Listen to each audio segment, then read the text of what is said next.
வணக்கம். நாம் இன்றைக்கி என்ன செய்ய போகிறோன்னா வெங்காய ஊறுகாய் எப்படி செய்யறதுன்னு சொல்லி பார்க்கலாம். அதுக்கு முன்னாடி நம்ம சேனலை சப்ஸ்கிரைப் பண்ணாமல் இருந்தால் சப்ஸ்கிரைப் பண்ணிக்கோங்க. லைக் பண்ணுங்கள், ஷேர் பண்ணுங்கள், கமெண்ட் பண்ணுங்கள். வாங்க என்னென்ன தேவையான பொருட்கள்னு சொல்லி பார்த்துடலாம். நல்லெண்ணெய், முக்கியமானது நல்லெண்ணெய் தான். இதை நல்லெண்ணெய் ஊற்றினா தான் ஊறுகாய் ரொம்ப நாளைக்கு நல்லாயிருக்கும். நல்லெண்ணெய் ஒரு 50 ml எடுத்து வச்சுருக்கேன் நான். உப்பு தேவையான அளவு, மிளகாய் தூள் 2.5 டீஸ்பூன் எடுத்து வச்சுருக்கேன். பெரிய ஸ்பூனில் 2.5 டீஸ்பூன். இது வெந்தயத்தை பொடி பண்ணி வச்சுருக்கேன், வறுத்து பொடி பண்ணி 1 ஸ்பூன் எடுத்து வச்சுருக்கேன். பெருங்காயம் 1/4 டீஸ்பூன். 100 கிராம் சின்ன வெங்காயம் கட் பண்ணி வச்சுருக்கேன். புளி 3 எலுமிச்சை சைஸு புளி எடுத்து நல்லா கெட்டியாக கரைச்சி வச்சுருக்கேன், திக்காக. வாங்க எப்படி செய்கிறதுன்னு சொல்லி பார்க்கலாம். பாருங்கள், அடுப்பில் ஒரு கடாய் வச்சுக்கலாம். இந்த கடாய் நல்லா சூடானதும் இந்த எடுத்து வச்சுருந்தோம்ல அந்த நல்லெண்ணெயை ஊற்றிக்கலாம். இந்த நல்லெண்ணெய் நல்லா சூடாகணும்.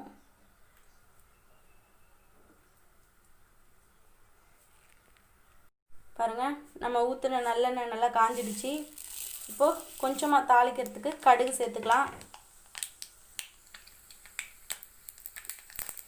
கடுகு பொரிஞ்சதும்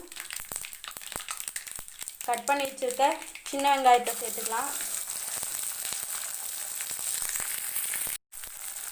இதை சேர்த்து நல்லா மிக்ஸ் பண்ணிக்கலாம். மிக்ஸ் பண்ணி நல்லா வதக்கிட்டே இருக்கணும்.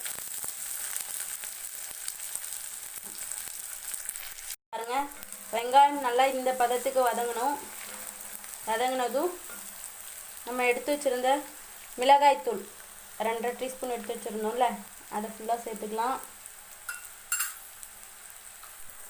உப்பு ஒரு கையளவு சேர்த்துக்கலாம். இந்த ஊறுகாய்க்கு உப்பு நிறைய சேர்த்துனா தான் நல்லாயிருக்கும். இப்போது நல்லா வதக்கிக்கலாம். இதை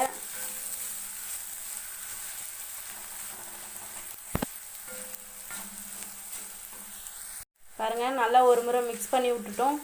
இப்போ நம்ம கரைச்சி எடுத்து வச்சுருந்த இந்த புளியை சேர்த்துக்கலாம்.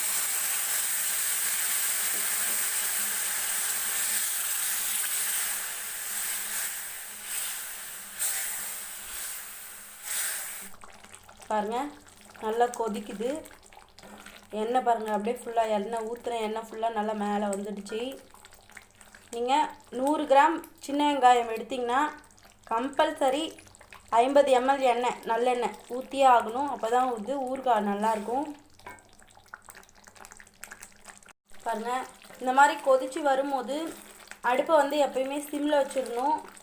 இல்லைன்னா நிறைய தெரித்து வெளியிலலாம் மேலெல்லாம் விழுந்துடும்.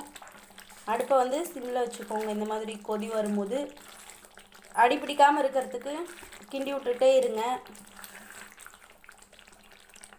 பாருங்கள், எண்ணெய்லாம் கொதித்து நல்லா அந்த கொதிக்கிறது நின்னதும் இந்த டைமில் நம்ம இந்த வெல்லத்தை சேர்த்துக்கலாம். 2 ஸ்பூன் வெல்லம். நான் இதை இன்க்ரீடியன்ட்ஸில் சேர்க்க மறந்துட்டேன். இதை சேர்த்து நல்லா மிக்ஸ் பண்ணிக்கலாம்.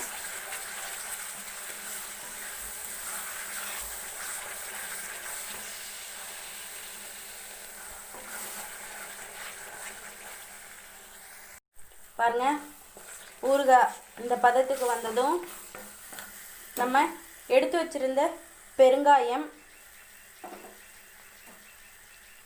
அதுக்கப்புறம் பொடி பண்ணி வச்சுருந்த வெந்தயத்தோடைய பொடியவும் சேர்த்துக்கலாம். சேர்த்து ஒரு முறை நல்லா மிக்ஸ் பண்ணி விட்டுட்டு அடுப்பு ஆஃப் பண்ணிக்கலாம். அவ்வளோதான், வெங்காய ஊறுகாய் ரெடி. நீங்களும் இதை வீட்டில் ட்ரை பண்ணி பாருங்கள். குழம்பு இல்லாத இருக்கும் அந்த டைமில் நீங்கள் சாதத்துக்கே கூட வச்சு சாப்பிட்லாம். அவ்வளோ சூப்பராக இருக்கும். பாருங்கள், ஊறுகாய் ரெடி ஆகிடுச்சு. நீங்கள் ஒரு சின்ன பாக்ஸில் போட்டு அப்படியே ஸ்டோர் பண்ணி ஃப்ரிட்ஜில் வச்சுக்கலாம். ரொம்ப நாளைக்கு நல்லாயிருக்கும். நீங்களும் இதை ட்ரை பண்ணி பாருங்கள். நம்ம சேனலை சப்ஸ்கிரைப் பண்ணாதவங்க சப்ஸ்கிரைப் பண்ணுங்கள், லைக் பண்ணுங்கள், ஷேர் பண்ணுங்கள், கமெண்ட் பண்ணுங்கள். இந்த வீடியோவை ஃபுல்லாக பார்த்ததுக்கு தேங்க்யூ.